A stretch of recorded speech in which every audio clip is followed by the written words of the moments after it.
Ya. Assalamualaikum warahmatullahi wabarakatuh. Nastaghfir Muhammadin sallallahu alaihi wasallam summa wa dirati wa jalla syada salihin jalakatul muqarrabin. Husanila mu'alif hadha kitab ba'ali maksum Sumakullah Salaba'ana wa umatina wa jatina wa jatina wa sallallahu Husanila mahadina laskia malam talamidhi masa Lillahi ta'ala lahumul fatihah Wa nasha'adin bismillahirrahmanirrahim Alhamdulillahi rabbil alamin arrahmanirrahim Iyyaka na'budu wa iyyaka nasta'in Shiratal mustaqim Bismillahirrahmanirrahim Halaman 92 Babu tawasul Bab tentang tawasul.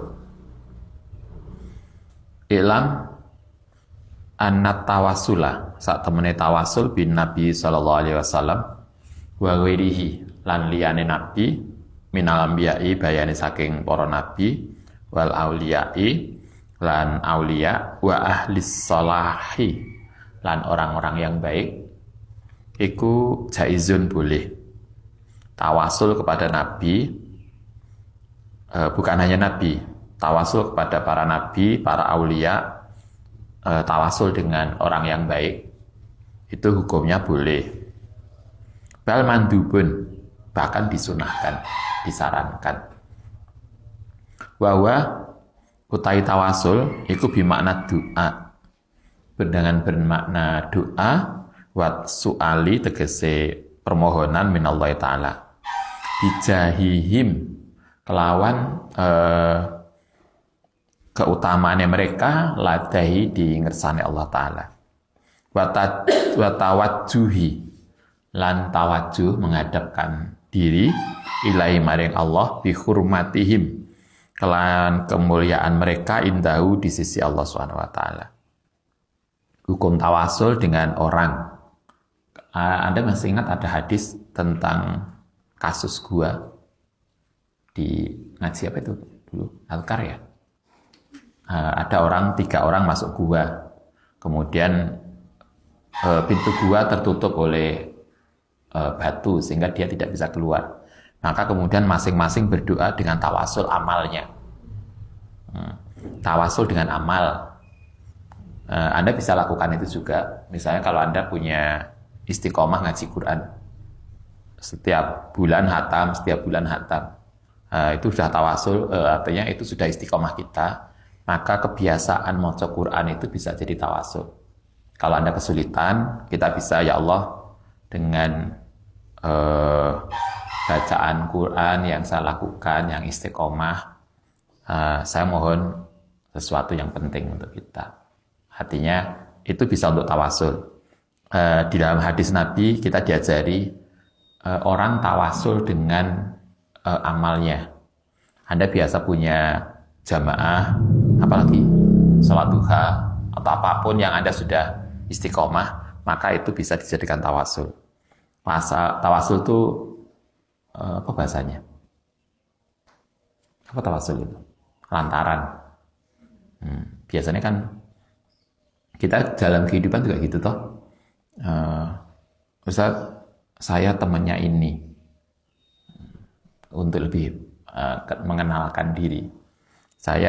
Mungkin kita dengan beliau nggak kenal, tapi ada teman kita yang kenal dengan beliau, sehingga kemudian untuk memudahkan komunikasi, Ustaz, saya temannya ini, yang teman kita itu kenal dengan beliau, sehingga itu akan memudahkan komunikasi. Allah tentu tidak butuh itu, tetapi di dalam konteks pergaulan banyak sekali di mana perilaku kita dengan Allah itu kadang dinisbatkan dengan perilaku kita kepada manusia. Kama qala kaya oleh ngendika sapa Syekhuna Abdullah Zaini Ad-Dimawi wa farallahu lahu. Kala ngendika sapa Al-Alamah As-Subki rahimallahu taala wa nafa'ana bi ulumihi. Yahsunu baik bagus apa tawasul binabi kalang Kanjeng Nabi ila robbi maring pangeran.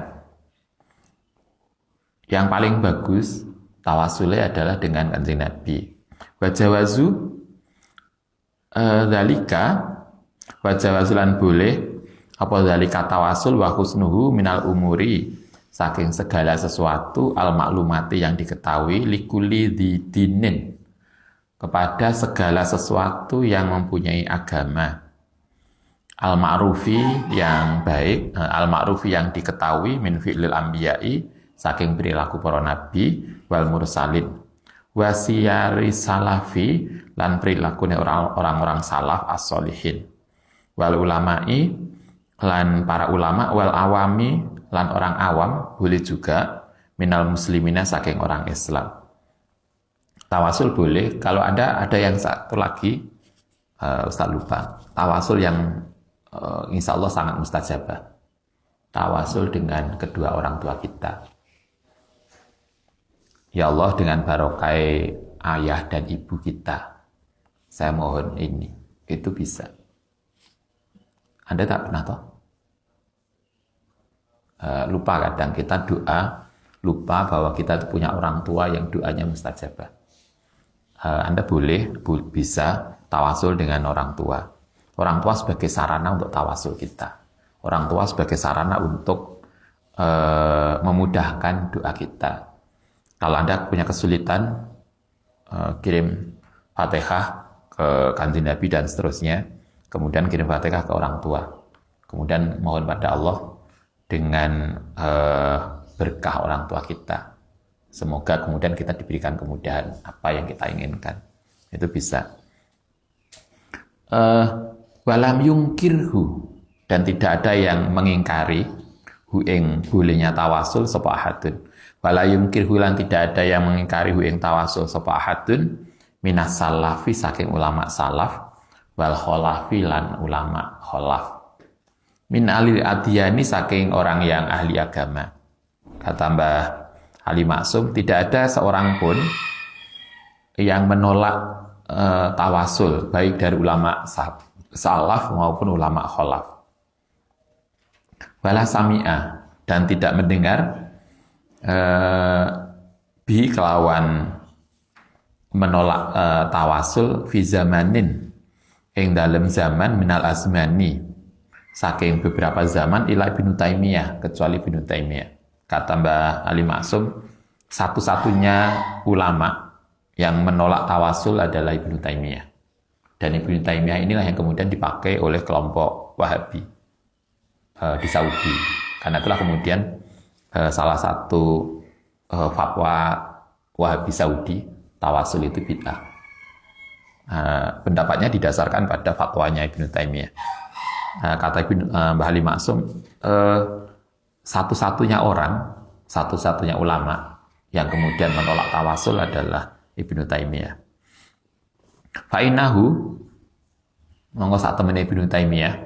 Ibnu Taimiyah itu muridnya Ahmad bin Hambal, dari mengikuti mazhab Ahmad bin Hambal. Wa innahu iku angkara, mengingkari sapa Ibnu Taimiyah ing tawasul.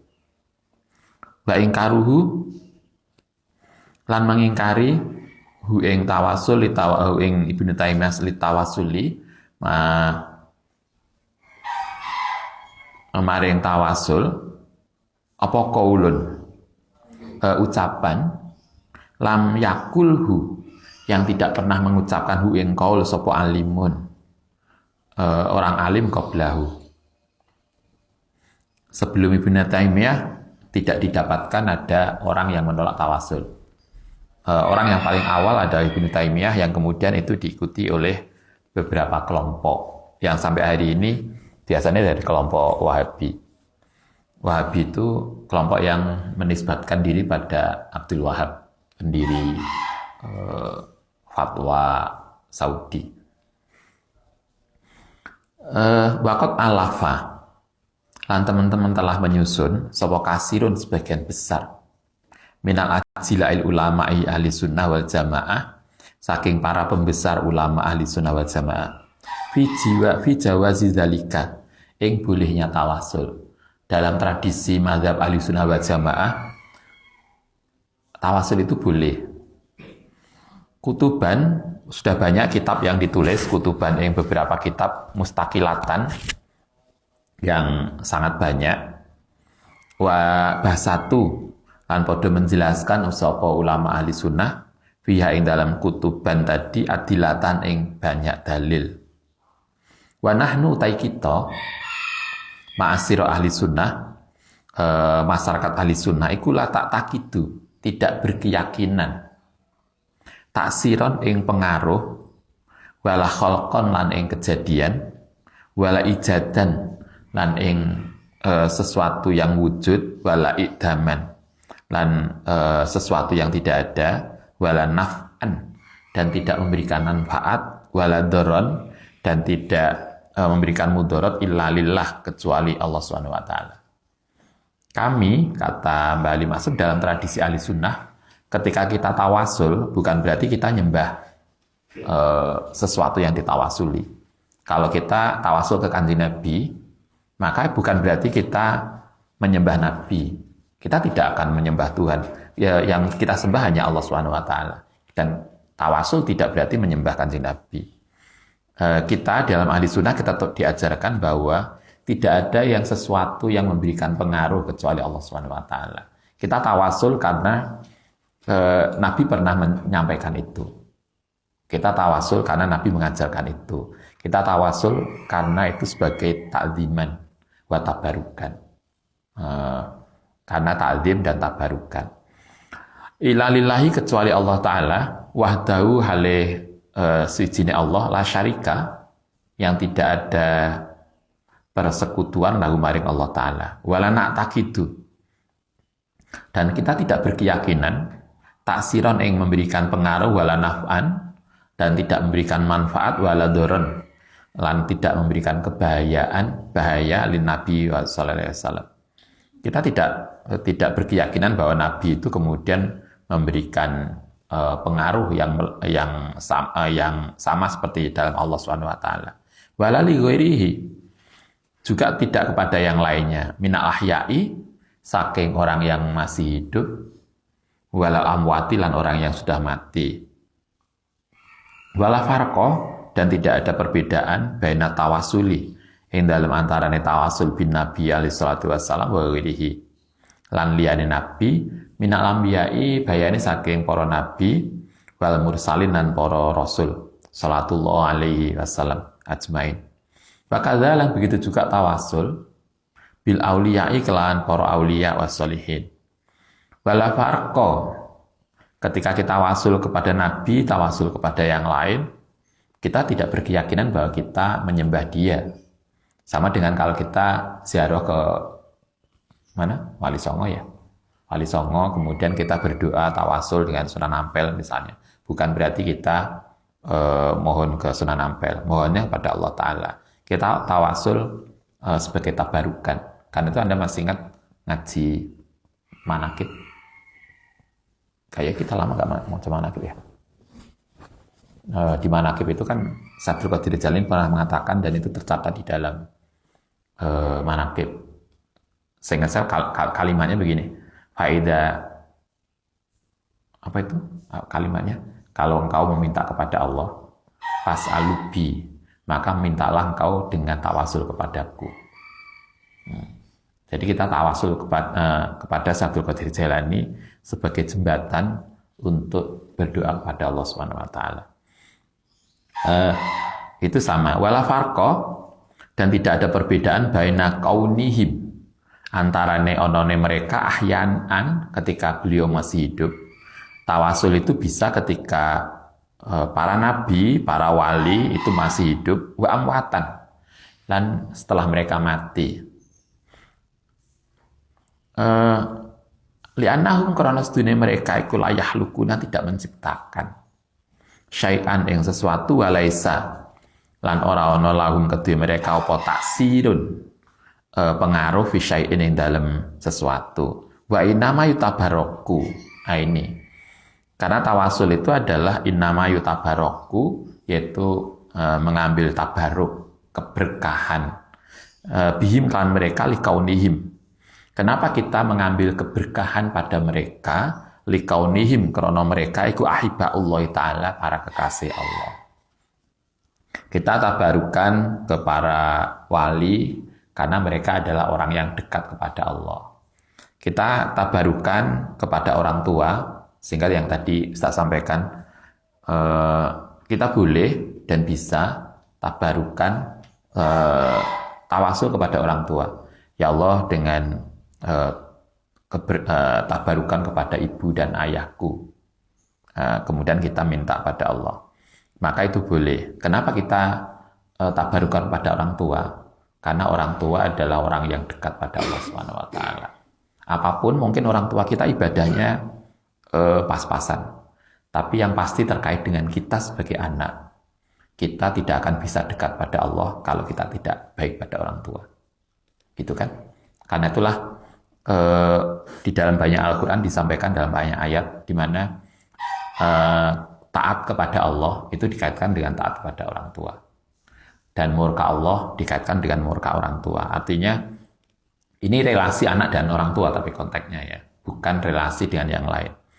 Orang tua kita mungkin ibadahnya bukan sehebat para ulama. Pengetahuan orang tua kita juga tidak sehebat mereka. Tapi yang pasti doa beliau untuk kita itu mustajabah. Yang mustajabahnya orang tua kita itu jauh lebih hebat daripada doa kiai-kiai. Kenapa bisa begitu? Yang menjamin Kanjeng Nabi sendiri. Sehingga yang sering saya sampaikan ada hadis, doaul walid alal walad ka doain nabi. Doanya orang tua terhadap anak itu mustajabahnya sama dengan doanya seorang nabi. Karena itu Anda jangan lupa, ini menjelang UTS. Kalau kita punya kepentingan untuk UTS, jangan lupa minta doa orang tua. Jangan lupa telepon orang tua. Kak, kok wis mari UTS, mah doakan UTS saya kemarin baik. Ya mesti kerja lagi minta doa, kan udah selesai. Doa itu sebelum, permohonan itu kan proposal itu sebelum pekerjaan. Kalau sudah pekerjaan selesai baru proposal, kan udah selesai. Sama dengan yang saya sering sampaikan, kalau Anda nikah kemudian pengen punya anak baik, maka doa kita adalah sebelum anak itu ditiupkan roh. Kalau Anda hamil, maka doanya kan harus kuat sebelum ditiupkan roh. Roh ditiupkan itu bulan berapa? Biasanya 4 bulan ya? 4 bulan. 4 bulan itu wa nafakhtu fihi min ruhi. Aku tiupkan roh kepada dia, kepada janin. Ketika peniupan roh itu kan dicatat toh, rizkinya dicatat, nasibnya dicatat apanya. Jadi artinya SK Tuhan turun. Nah, kalau Anda ngajukan proposal sebelum SK turun, doanya nanti bulan ke-6. Biasanya orang Jawa tingkepan. Ya itu bagus, tapi lagi bulan ke-6 SK Tuhan kan sudah turun untuk anak kita. Biasanya angel untuk merubah SK. Karena itu kalau kita mengajukan proposal sebelum SK turun, sehingga doa kita itu sebelum janin ditiupkan roh. Silakan berdoa dengan sekuat kemampuan kita. Semoga anak kita sesuai yang kita inginkan. Kita tabarukan tadi. Kenapa kita tabarukan, tawasul kepada para nabi, para solihin dan seterusnya? Itu alasannya adalah tabarukan likaunihim ahibba Allah Ta'ala. Kita tabarukan karena mereka adalah orang yang dekat dengan Allah Subhanahu wa taala. Wa amal khalqu, anapun utai penciptaan, wal ijadu lan mewujudkan, wal i'damu lan meniadakan, wa naf'u lan memberikan manfaat, wa dharru lan memberikan bahaya, iku fa'inahu lillahi ta'ala. Itu adalah milik Allah Ta'ala. Kita tabarukan saja sebagai sesuatu karena mereka adalah orang yang dekat pada Allah. Itulah inti tawasul. Bukan meminta kepada mereka karena satu-satunya zat yang bisa mewujudkan, meniadakan, memberikan manfaat dan seterusnya adalah Allah Subhanahu wa taala. Wahdahu la syarika lahu wallahu ta'ala Allah iku khaliqu kulli syai'in. Wal mu'assiru utawi orang yang memberikan pengaruh, wal mujidu lan orang yang sesuatu yang mewujudkan hakikatan yang dalam hakikate huwa iku Allah taala. Fabidalika lan kelawan itu sabatatet ana tawasula satemene tawasul bil ambiyai kelawan para nabi wal auliyai iku amrun. Karena itu tawasul itu adalah tabarukan, mengingat mereka adalah orang-orang yang dekat kepada Allah SWT, maka tawasul itu menjadi mustahabun, sesuatu yang disunahkan. Jangankan dengan orang yang dekat pada Allah, dengan amal kita sendiri itu boleh kan? Yang tadi yang Ustaz sampaikan, bukan hanya amal yang istiqomah, bahkan amal sekali baik, amal baik sekali itu pun bisa. Kasus riwayat hadis yang orang masuk gua itu kan tidak istiqomah. Mereka kan hanya pernah mengatakan, ya Allah saya punya amal ini, hanya sekali amalnya. Kalau amal saya tadi yang itu dianggap amal baik, maka dengan amal itulah saya memohon kepadamu. Coba amalnya baru sekali saja. Misalnya Anda pernah punya, ya Allah saya itu pernah loh khataman Quran seharian, ngaji Quran sampai sehari.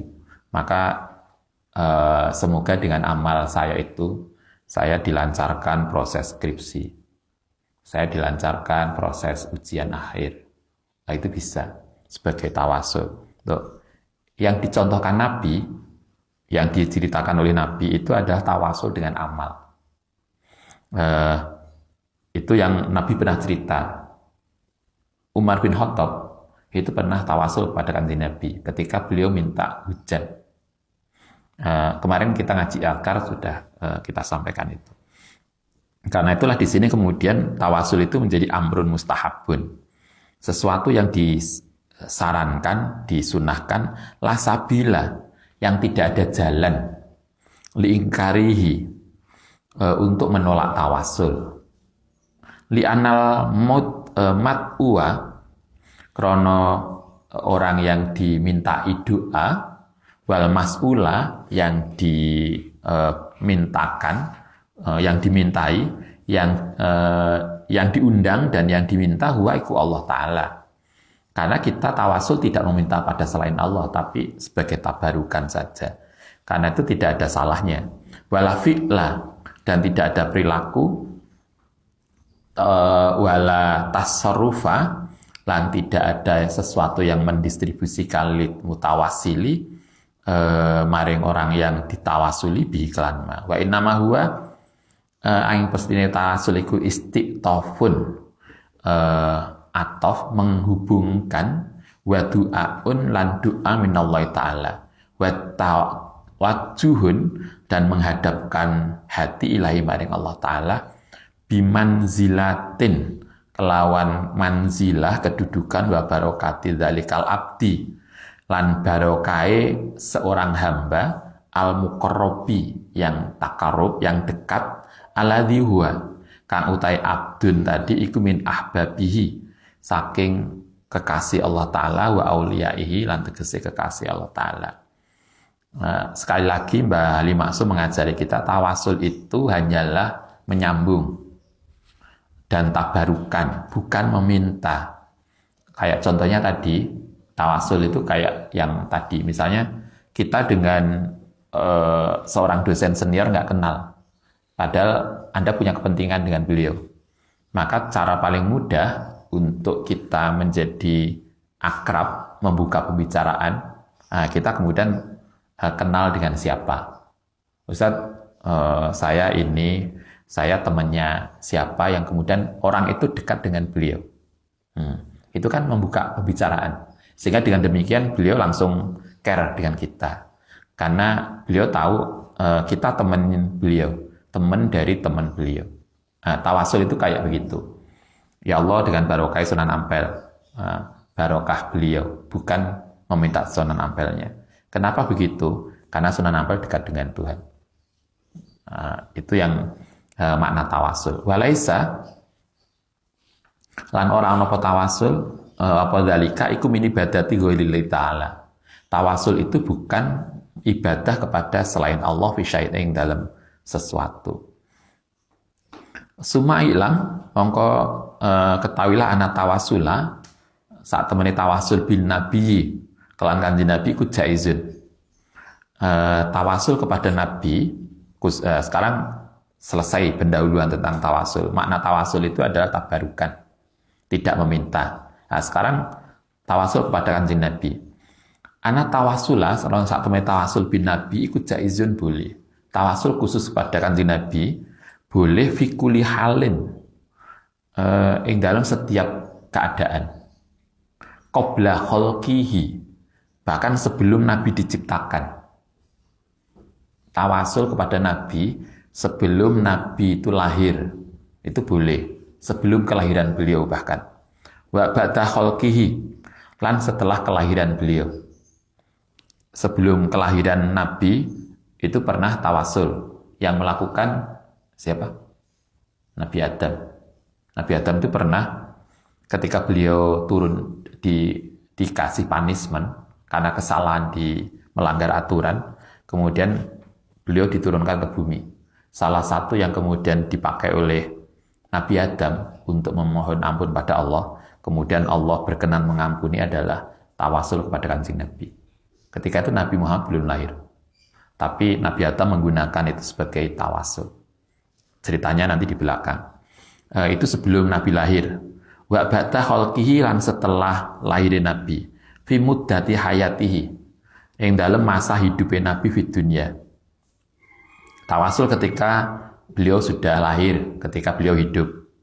Wa ba'da mautihi, lan tawasul setelah wafatnya Nabi. Ketika Nabi wafat, kita juga boleh tawasul. Fi muddatil barzakhi, yang dalam Nabi ketika sudah wafat di barzah. Bukan hanya Nabi setelah wafat, bahkan wa ba'dal ba'si, lan setelah kebangkitan. Setelah kita di alam akhirat pun kita masih bisa tawasul dengan Nabi. Ini kasusnya nanti, Anda masih ingat Nabi pernah cerita di dalam hadisnya bahwa setelah nanti kita di akhirat, kita di mahsyar, semua umat akan merasa kesulitan, sehingga kemudian mereka akan mendatangi para nabinya masing-masing. Mulai Nabi Adam, Nabi Ibrahim, Nabi Nuh, semua didatangi.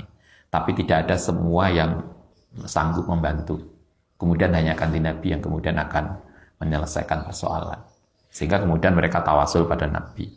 Fi aradatil kiamati, fi arasatil kiamati, yang dalam setelah kiamat. Wal jannati, lan surga, wa ini tawasul yang dipakai kalau dalam hadis ada orang-orang yang jatuh ke neraka, kemudian mereka dibebaskan karena mereka mengingat ada kanjeng Nabi, tawasul kepada Nabi.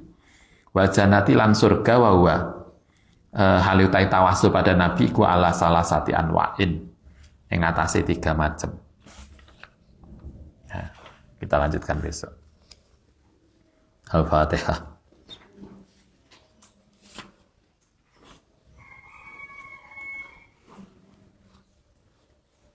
Rabbana fa'na bima 'allamtana, Rabbi 'allimna alladhi yanfa'una, faqihna wa faqih lana wa qalu.